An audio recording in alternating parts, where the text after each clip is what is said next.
The best coverage of the top stories in sports.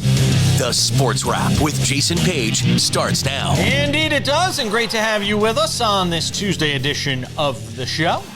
We got a lot to do over the next 60 minutes. We are loaded up. Sam Yarnell with the day off again. He'll be back tomorrow. Robin Lundberg of SI does a great job on women's hoops. Also, the Robin Lundberg Show on YouTube. We'll get some thoughts with him on the WNBA Playoffs. David Aardsma hangs out with us as well. Chat with him about all things baseball. A little bonus Aardsma today. Usually joins us on Thursdays. He'll be with us today for a couple of segments to get us caught up on everything going on in baseball before we have him back here on Thursday. And Chris Perkins will join us in 10 minutes. Sun-Sentinel in Miami. He does a great job. He's a columnist covering the Miami Dolphins. I want to get his thoughts right now on what is a bad situation. How hot is the seat right now for Mike McDaniel? That is something we will discuss with our friend Chris Perkins coming up in about 10 minutes. But we start things out in the NFL and a couple of Monday night games last night. First one had a good finish to it with the Texans coming from behind after really not being able to run the football the whole game against the Buccaneers. They get one big run when they need it. Boy, and Vita Vea, man, how good. We just showed him on the screen. There he is. How good is that guy? I mean, you talk about what the Buccaneers do, and it feels like so many times it begins and ends in the middle with Vita Vea. But the Texans in this game able to come from behind, get a lead. It looked like It looked like they were going to steal a game that they shouldn't win. Coming in at 0-1, first home game of the year. It felt like they were going to steal this game late from Baker Mayfield and the Buccaneers. And there you see the touchdown run that gave them the lead with just over 2 minutes to go in the fourth quarter. But then, man, Baker Mayfield. That Mayfield magic that we just continue to see time and time again. And I mean, look, there have been great stories over the years in the NFL of guys being able to rehab their career, overcome odds from bad situations. Geno Smith, who was in the second game of the doubleheader, didn't play great last night, but you think of Geno Smith, drafted by the Jets into a bad, what wound up being a bad situation, wasn't long for New York, and ultimately wound up in Seattle, built himself a nice career there, trips to the playoffs, before eventually winding up in Las Vegas with the Raiders. And Baker Mayfield has had a similar type run. You think about it, with the Browns and the Panthers. He gets a cup of coffee, literally a cup of coffee with the Rams, and turns one game and one drive into an opportunity in Tampa Bay with the Buccaneers, where he has thrived in that franchise. And, they mentioned this on the Monday Night Football broadcast last night. It might have been Joe Buck that mentioned it, and kudos to him for doing so. Two offensive coordinators have become head coaches in this league with Baker Mayfield as their starting quarterback. I mean, as much as you could talk about the coaching trees and this and that, what Baker Mayfield has helped to do for two offensive coordinators that are now head coaches in the league is something that can't be overstated. But he makes this great run to get the Buccaneers into a position to win this game late, and they do. And he took a beating in this game. I mean, this guy just gets roughed up because that offensive line sometimes obviously struggles to protect him. And this is why Tampa Bay is still the favorite to win the NFC South when you look at that division. Atlanta doesn't wow you. And why everybody, looks at Tampa Bay and says this is a team that'll probably still win that division. As for the Texans, real quick, before we get to the second game. As for the Texans, there are big concerns there. C.J. Stroud has regressed, and there's no getting around it right now. This team came out like gangbusters the first year under D'Amico Ryans, and they're still very competitive. But now you look at Indianapolis, that's 2-0 to start. The Texans 0-2 to start. And Jacksonville hasn't been a slouch over the first couple of weeks of the season. They could have very easily won that game in Cincinnati on Sunday. Probably should have won that game in Cincinnati on Sunday. And it feels like there is a tide turning now in that NFC South. And I said you were going to get regression with C.J. Stroud. When I watched him in that first year and some of the throws he made and some of the plays he made, I said that doesn't carry over year to year to year. Running around and chucking the ball around the field, that doesn't work year to year to year. There needed to be some stability in terms of his play, and it just doesn't exist right now. So, remains to be seen how they bounce back from an 0-2 start. We know the statistics on what happens to teams that start out 0-2 in terms of their percentages of making the playoffs. But hats off to Baker Mayfield, man. Chargers go on the road. They are 2-0. And let's just say it right now. They are the class of the AFC West after beating the Raiders last night. And that defense that Jim Harbaugh has put together, that franchise has put together, continues to be the story right now. What they are doing from a defensive standpoint, they just completely shut down Geno Smith, who did not have his finest game last night. And these are some of the games, as much as Geno Smith is a wonderful story, and we're talking about, the things that he's been able to do to get himself into a position to get a nice contract, both in Seattle and now with Las Vegas. There are going to be nights like this with Geno Smith where you're just left scratching your head. 180 yards passing and 3 interceptions. And the Las Vegas offense just could not get it going. And if Justin Herbert is healthy, with this team playing the way that it's playing right now, would you pick against him after 2 weeks? When you look at a Chiefs team that is clearly not the same team that we've seen over the last half a decade? Would it shock you if the Chargers were the team to beat in that division? I know a lot of people were high on the Broncos. Everybody just kind of forgot about the Los Angeles Chargers as we went through the preseason. Everybody was talking about it being the Broncos as the potential heir apparent to the Kansas City Chiefs. What I've seen through the first 2 weeks right now, the class of that division is Los Angeles. 2-0. Beat 2 division opponents, so they're off to a great start in that regard.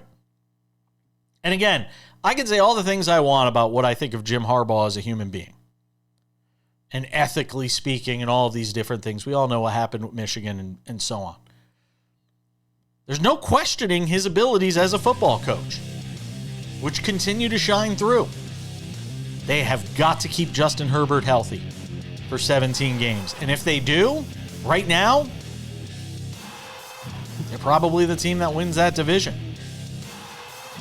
We're going to talk some more football here in a couple of minutes. Chris Perkins of the Sun-Sentinel covers the Miami Dolphins. How hot is the seat right now for Mike McDaniel with the Dolphins off to a brutal 0-2 start?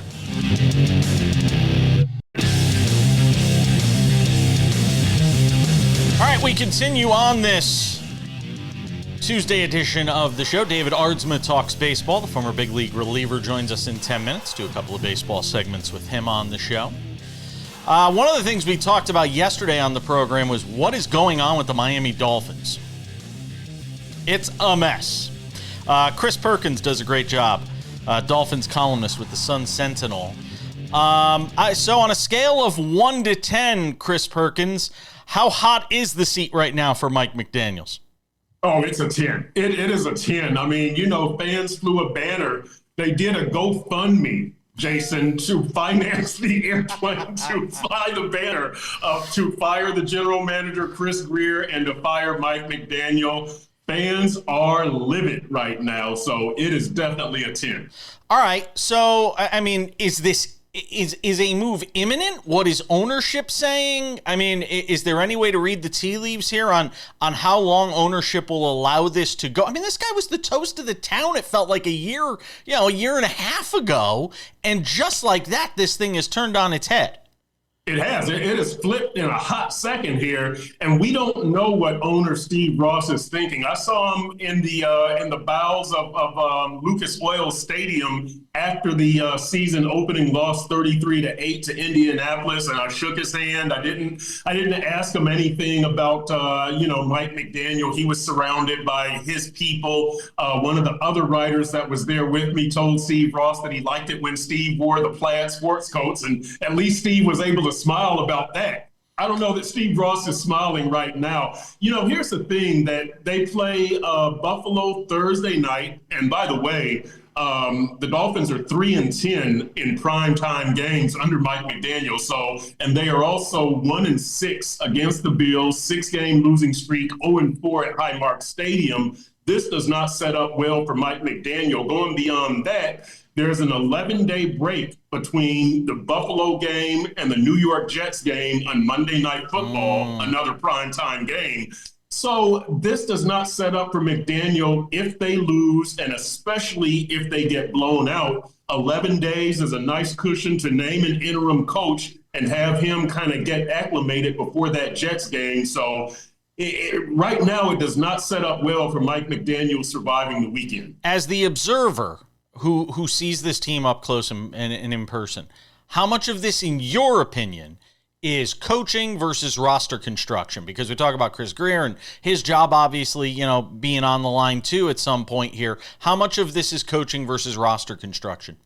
I think most of it is coaching, but roster construction goes hand in hand with it. And look, Jason, to me, either both McDaniel and Greer stay or both McDaniel and Greer go. And it's looking like the latter. It's looking like both of them are going to go. Now, you don't usually see general managers fired during the season. He would probably be a Black Monday firing, the day after the season finale. But I just can't see confidence being very high for either of them in the building if they lose the Buffalo game. Now, with Mike McDaniel, he has a lot of control over the roster. And I fault Mike McDaniel because they won't get a strong run game. They won't play a more aggressive brand of football, and they keep relying on this deep passing game of Tua to Tyreek Hill, Tua to Jalen Waddle. By the way, over the last 2 seasons, they are 2-10 against playoff teams. Tua has 15 touchdowns, 14 interceptions, and neither Tyreek nor Waddle has a 100-yard game, which tells me that other teams know if we shut down that passing game, we can beat the Dolphins. And the Dolphins have no counterpunch. They don't have a strong physical run game to make the opponent bring that 8th man into the box, and then you go over the top to the defense. They continue doing the same thing. If we play this thing out to its somewhat natural conclusion, if you consider what's going on right now, and they fire the head coach, maybe eventually they fire the general manager, but that remains to be seen. If this thing goes really bad, can you actually envision them, given what they've paid Tua Tagovailoa and what was invested in him? Could you see them drafting a quarterback if they're at the top of the draft? 100%. Yeah. Because look, Jason, if you get a new GM, he's going to want to name his own coach. If you get a new coach, he's going to want his own quarterback. So it kind of goes to pass, right? That you get everything new: GM, head coach, quarterback. Maybe Russell Wilson with Denver kind of set the stage for, you just absorb the loss and you keep it moving. That would probably be the most applicable model that I can think of. I mean, you're going to take a hit with Tua, but you're starting over anyway, and you want to give the new GM and the new coach, if they're named, as much of a say in their personnel as you can give them. The Tyreek Hill situation, we've had you on before to talk about Tyreek in the past, and now we're talking about it as much from an off the field as we are from an on the field perspective. And the numbers were okay in the loss against the Patriots. He didn't find the end zone, but the numbers were okay. Give me a sense, what they do before the trade deadline here. I've heard Adam Schefter say that there are people calling. That there are teams calling, but nothing concrete has come out of those calls when it comes to making a deal for Tyreek Hill. We had Matt Verderam on here from SI, and he does a lot with the Chiefs, and he said, hey, the Chiefs would be a perfect fit. They need a receiver. Maybe reunite those two sides. Will Tyreek Hill be moved before the deadline in your mind? I think it makes sense if this thing goes sideways with the Dolphins that you do move Tyreek Hill before the deadline. Next season, he's going to cost them more than $51 million against the salary cap. So whether this thing went well or doesn't go well, you would have to figure Tyreek, who will be 32 next year, probably was not going to be around.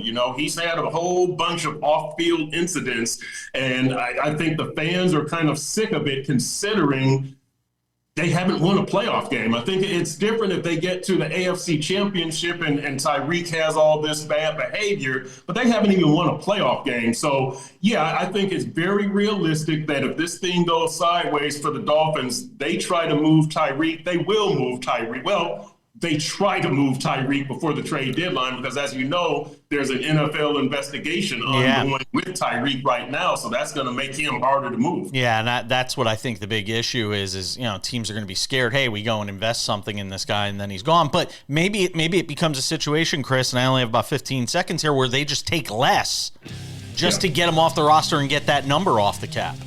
It could be, and it could be that the team that wants him just figures we're just going to rent Tyreek and see if we can make a playoff run, and then the future takes care of itself. So, yeah, there's a good chance that works out in that way. Chris Perkins does a great job on the Miami Dolphins from the Sun-Sentinel. Keep an eye on his work, especially right now with everything going on with the Dolphins. Chris, always appreciate you, my friend. Be well down there. All right, thanks, Jason. We're coming back. Lots more to do. David Aardsma next. Welcome back to the show. Let's talk some baseball. We totally blew off baseball yesterday on the show, but we had no choice. There was so much going on. We had to do it. Had to do it. Not true. Not true. It's just you tell me in a 6-segment show where I was going to fit it in with the college football, the NFL, the fight over the weekend. Nowhere to put it. There's always a place for baseball in your hearts. Listen, just rub some dirt on it. That's what I say. David Aardsma, the fine-looking gentleman you see on your screen, joins us, former big league reliever, closer. Hangs out with us usually on Thursdays on the show, but with Sam being off, me hanging out alone, I invited him to the party to hang out with us on a Tuesday for a change. Doesn't mean we don't want him on Thursday. It just means I needed him to talk some baseball with me today, because nobody wants to stare at me for 7 or 8 minutes just talking about baseball. Nobody wants to see that, so I thought I'd bring in the big guns. So David Aardsma is here. Let's talk about some of these, races and where we are here with a couple of weeks remaining in the regular season, David. And, now you almost start, if you're in some of these wild card chases and playoff races, pennant races and wild card stuff, you're almost playing these like they're playoff games, aren't you? Oh, it's been playoff games since, I would say, for a lot of these teams, mid-August. Wow. It has to be. You have to have that mentality that is playoff games. Every series is important. Every game's important, especially when you get to September. You can't let off the gas pedal. And so when you have races like this, when you're American League, and how are the Guardians even still around? I still don't know. But you got the Guardians, Rangers, Royals still on that outside fringe, probably way on the outside looking in. Yeah. And the Rangers and Guardians are still there, but the Royals are pretty much done now. 6 games miracles out. Have to happen. Yeah, 6 games. 6 games out. And I don't know what their schedule looks like, if they have, the Astros in their sights or anything like that. But the Astros, the slide that they've been on here, combined with what the Mariners have been able to do, how surprised are you with what the Mariners have been able to do here down the stretch? We've known they've been a great team. We know they've been a complete team, with Cal Raleigh obviously leading them in every way possible. It was just, when are they going to find that real click? Because man for man, they might have one of the best teams in the American League. It was just, is it going to click? Are they going to play at home really good baseball? Because that's really been the question. They've been playing great baseball on the road all year. They played great baseball on the road last year. Are they going to play good baseball at home this year? And they finally started really doing it. It doesn't help that the Astros just kind of fallen off, and don't forget that the Astros came out of nowhere too, and kind of popped up from far beyond the reach and became leaders of the West. They're still a great team. I'm not counting the Astros out, even with the Yordan Alvarez injury, and that obviously could be horrible, or it could be a couple weeks. God, there's such a different lineup without him in it. But here's the funny thing. I thought when they got Yordan back, I thought it was almost going to be like a bonus trade deadline deal when you didn't even have to give up anything, and that was going to push them over the top, if anything. And really, they've come back down to earth. Even though he was hitting, nobody else really was. And that's that's the hard part. He came back, did exactly what he's supposed to do, and the rest of the lineup really wasn't. And here's the thing: the bullpen really wasn't doing it. The rotation had its days when they were looking amazing, but then overall, if you look at the whole course of the second half, the nobody really had picked it up. No one had done anything, and so that's the hard part. Though I'm not going to bet against this team. If I had to choose between the Astros and Guardians, or even Astros and Rangers at this point, I'm still have to pick the Astros. Just because they're the only team that's been there, done that consistently, and they know how to win when it matters. But we got about 15 days left. They better turn that on. The Blue Jays at 26 games over 500. At what point do we have to start taking them seriously as a World Series, like not just a contender, but as a team having a legitimate shot at winning a World Series right now? Third best record in Major League Baseball, the best record in the American League. But they're still not they're still not really getting the love. They're 8-1 to win the World Series, which is the fourth best odds. But it still feels like people aren't ready to take it seriously as far as them being able to win a World Series. I think when you look at, obviously the Yankees are still right there. They're still in striking distance. Again, they've fallen back a little bit, but they're still in striking distance. It's the beasts of the National League, and that's really holding them down. I don't think it's the Blue Jays didn't jump off the page at the beginning of the season. They didn't make huge, crazy moves, obviously outside of Santander in the offseason. And they didn't really make huge moves at the trade deadline. And that's when you, as an outsider, as a pundit like we are, you're looking at a team saying, okay, are you going to be that same exact team plus one player? Or are you going to be something different? Are you going to add more energy, add more juice when it matters, or add players that know how to win World Series titles? That's the only thing we're looking at and saying, where was that little extra oomph? And that's why I think a lot of people are holding back on them, is because where did you make a difference where you've kind of been mediocre forever, and now are you just playing really good, or are you really a good team? Having Max Scherzer certainly helps. Just from a leadership standpoint, somebody that's been in that position, having somebody like that in your rotation obviously helps a great deal. Talk about him from a leadership standpoint and what he can help with that team as they go to try and make a postseason run. I want to talk about the Blue Jays, but without you kind of have to talk about Baltimore in the same sentence for me when I talk about this. Okay. When you want to talk about leadership and you want to talk about a veteran coming in who, again, knows how to win, knows how to win when it matters the most, and has done it their whole career. There's a tale of two teams. When you bring in a player like Max Scherzer, even if he's not going out there and giving you the best starts every single day, you look at him and know what to expect. He's gonna grab players, pull them aside. He's gonna be able to be the example in the locker room, be the example in the weight room of who to be. The Orioles lost all of that this year, and you saw where they went. When you have a player like that comes out of Baltimore, Santander, and you have a player like Max Scherzer that you sign, you know what you're getting out of those guys at the very worst in the locker room. And that matters so much. We forget about that. It's just like the Red Sox. You move Rafi Devers, the team gets better. You move the best offensive player they've had in years, and the team gets better. That doesn't make any sense until you actually talk about locker room and you talk about what it means to be a team, what it means to be 26 players playing together every single day. You have to have that. When you have a player like Max, like Mad Max, absolutely insane, but he takes every day as serious as he can possibly be, and he wants and expects a World Series. You need players like that on your team. By the way, you mentioned the Orioles. They've played a lot better here over the second half of the season. They're 70-80. And yes, they are dead last in the AL East. I get all that, but they've actually played a lot better here coming down the stretch. And what that portends for them in the offseason obviously still remains to be seen. We're going to do one more segment with our friend David Aardsma, who's hanging out with us on the show. I want to get to a couple of National League teams with him. By the way, the top three teams and the odds to win the World Series are National League teams, which just speaks to, obviously, what folks around the gambling community think about the NL strengths versus the AL. More with David Aardsma next.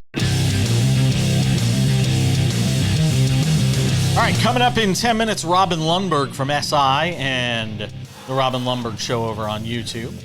Talk about the WNBA playoffs with him. What's going on with Breanna Stewart?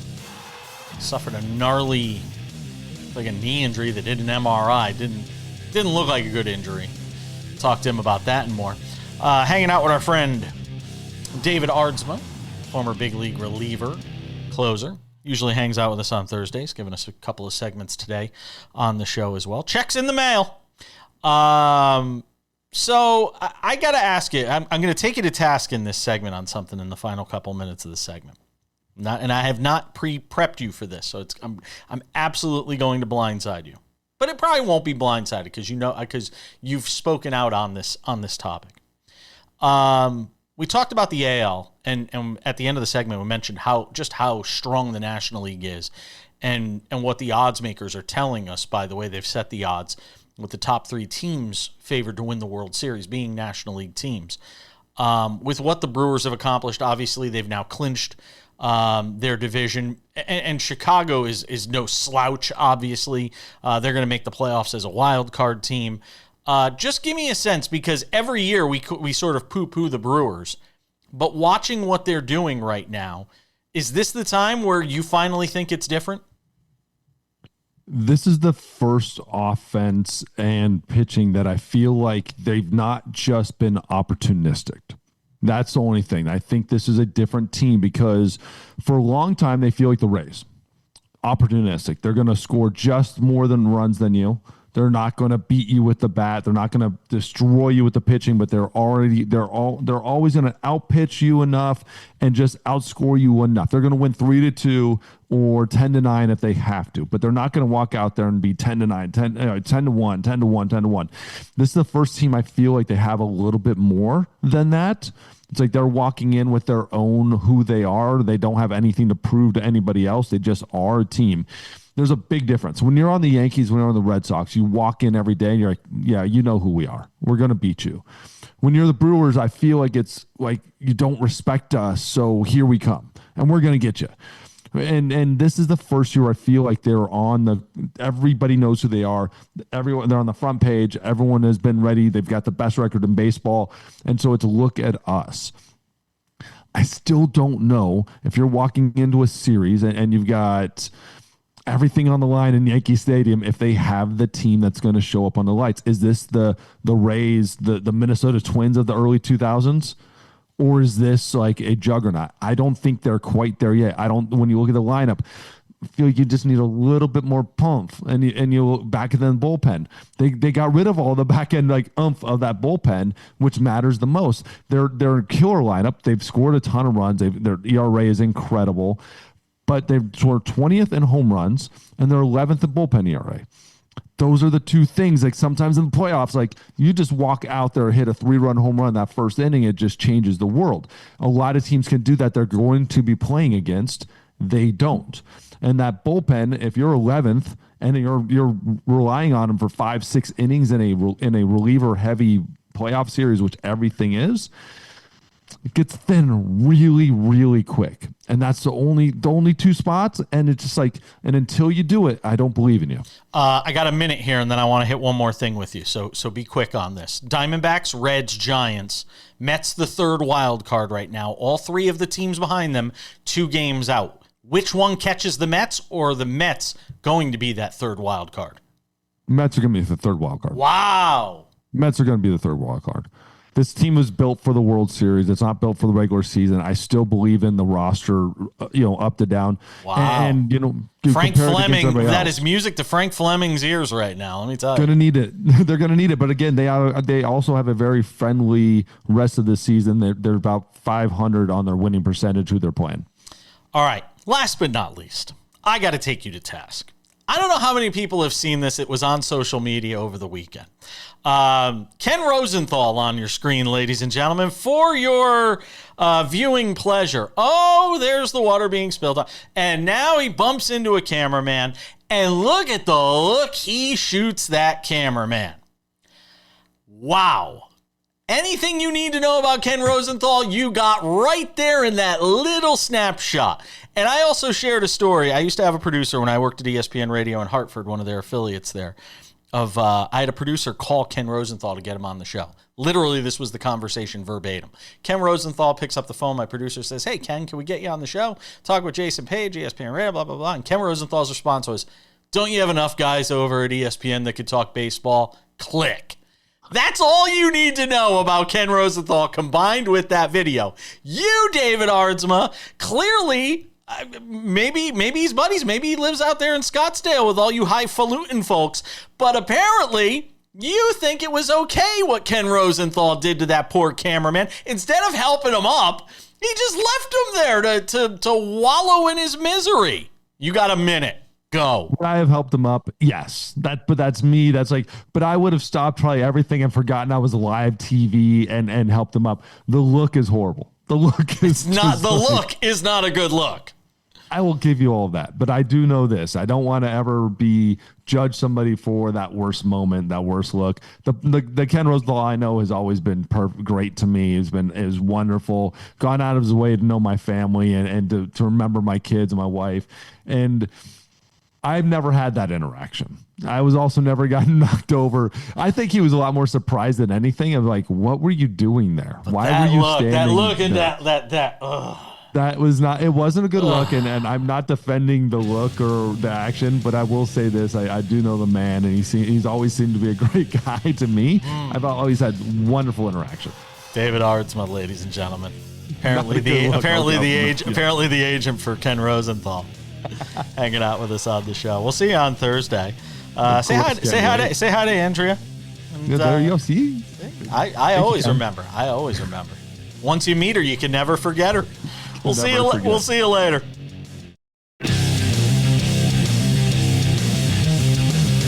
All right, 10 minutes from now, Odds and Ends wraps things up. Let's talk some WNBA.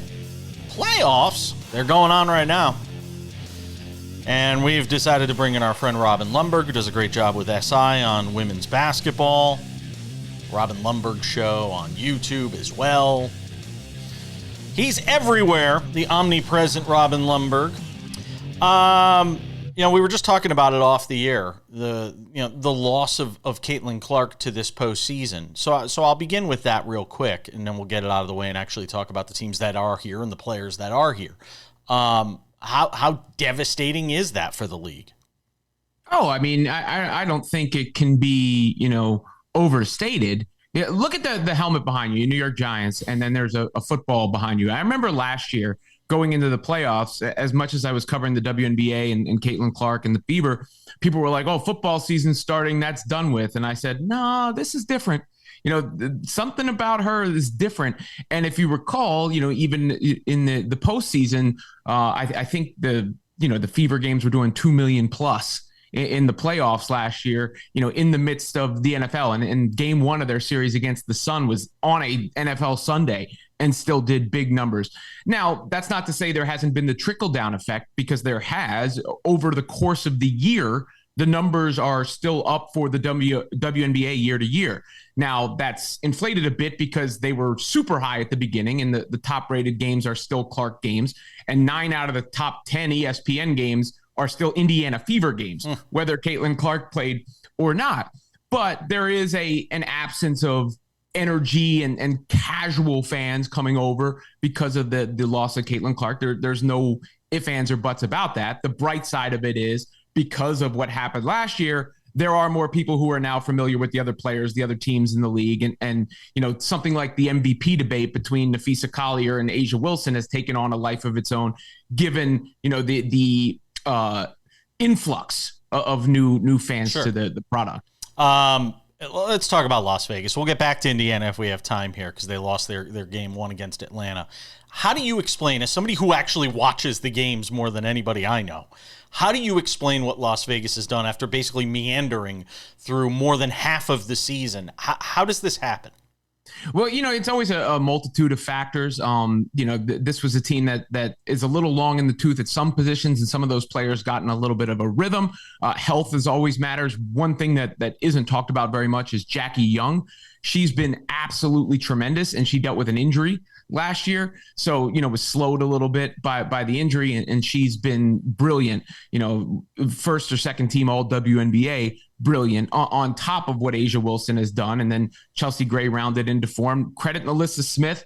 She's rejuvenated her career post the trade. And then Becky Hammond obviously knows what she's doing, right? So this was a team that it looked like they were left for dead early in the year. and came together behind Wilson's dominant play. They made the trade for Smith. Young has thrived, and now they've won 17 games in a row, the last 3, I think, by 25 points. Astonishing. How crippling is this injury? If what's the latest on the Breonna Stewart knee injury? When we talk about New York, they beat Phoenix in game 1. Didn't look good, but is there any sense right now as to what they could expect from her? Well, I mean, look, she got an MRI, right? So anytime you're getting an MRI, there's a potential for it to be something that can shelve you for a while. Got to wait for the results to know. She was in tears on the sideline. That's never a great sign. Yeah. And players know their own bodies, Robin. Yeah, and if you go back and look at the time that she missed, because she missed a significant chunk of this season, it was night and day for the Liberty. I mean, they don't stand a chance without Breonna Stewart in the lineup. Indiana without Caitlin Clark dropped game 1 to Atlanta. Do you give them a shot to get it to a game 3? I think you got to give them a shot. Look, Atlanta's a real tough matchup for Indiana because they're bigger at every single position, essentially. If Aaliyah Boston gets in foul trouble, they're cooked. They got another injury, a concussion to Demiris Dantas, who is a role player for the Fever, reserve who plays bit minutes, but is probably their biggest, or is their biggest player off the bench that could have helped in this specific size matchup against Atlanta. And then Atlanta has these wings in Ryan Howard and Alicia Gray who give the Fever trouble. At home, they could get a boost to energy. They're going to have to shoot the ball well. Kelsey Mitchell's going to have to continue to be brilliant. So, yeah, I mean, they have a chance to extend the series, but they're just a little overmatched. And I think that the shame of it is you think about what could have been if Clark and say Cunningham were healthy and available, because I think this was an Indiana team that, even when Clark was going through that shooting slump, for instance, last time they played the Atlanta Dream, they beat them by 17 points, with her on the floor, because she makes that much of a difference with her ability to push the ball in transition, draw out the defense. She's actually a big guard too. So I have trouble seeing the Fever winning the series. I give them a little bit more than a puncher's chance tonight. Minnesota is obviously one of the big stories we're following in this postseason, and they should beat Golden State. But we have to just spend at least a few seconds here, and that's all I have is about a minute, with Golden State doing what they've done and how it sets the blueprint, I guess, for future WNBA expansion franchises on how to build a winner right out of the gate. Well, I think international scouting was a big thing that they did, and that's a new frontier in some ways for the WNBA. Now, some of the international scouting, you could say players are playing overseas already. Everybody knows each other, but they did a really good job with that, finding diamonds in the rough, obviously. And then it's another good case for expanding roster sizes, because if you're able to build this team through an expansion draft and free agency alone and finding players who weren't maybe getting playing time, like Veronica Burton, who's been terrific for them, there's more available players who can contribute than there are roster spots in the WNBA. Robin, real quick, who wins, Brock Lesnar or John Cena, WrestlePalooza? John Cena, I think. He's got to have like a hero moment or two during this last run, so conquering the beast makes sense. I agree. Robin Lundberg does a great job over at SI. Also, check him out over on YouTube with the Robin Lundberg Show. Thank you, my friend. Have yourself a great one. You got it. We're coming back with more Sports Wrap. Odds and Ends wraps it up next.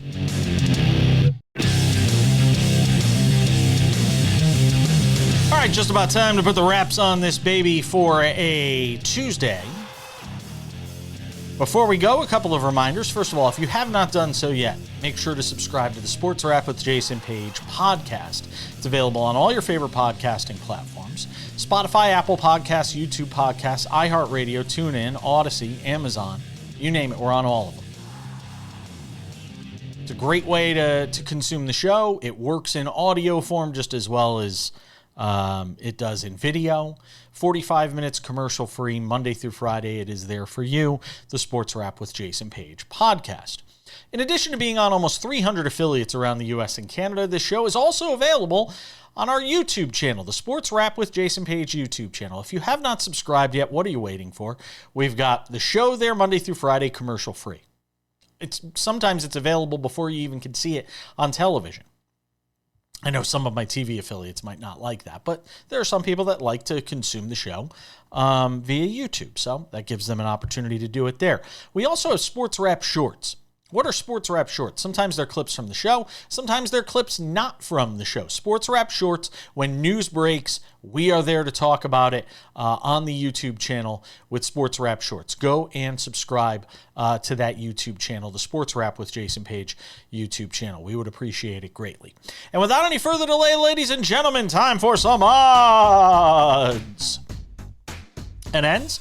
Odds and ends. We didn't get to it in the opening segment. Big injury for the Chargers in that win against the Raiders. Khalil Mack suffered a pretty gnarly looking elbow injury.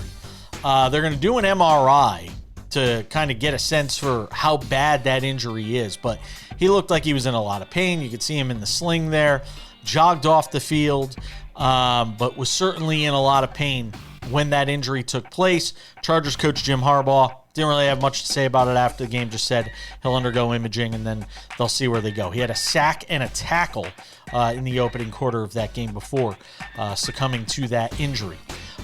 Joe Burrow, as you know, is out for the Cincinnati Bengals, and we talked yesterday at length about what they might do at the quarterback position with that injury. Well, we now know they're going to stick with Jake Browning as their starting quarterback, which is, again, with Kirk Cousins sitting out there, with Jameis Winston probably being available. I don't know how you don't at least make calls to those teams to find out what they would want. Maybe they have, for all we know. Who are the backups to Jake Browning going to be? For depth, well, the Bengals have added Sean Clifford and Mike White to the practice squad.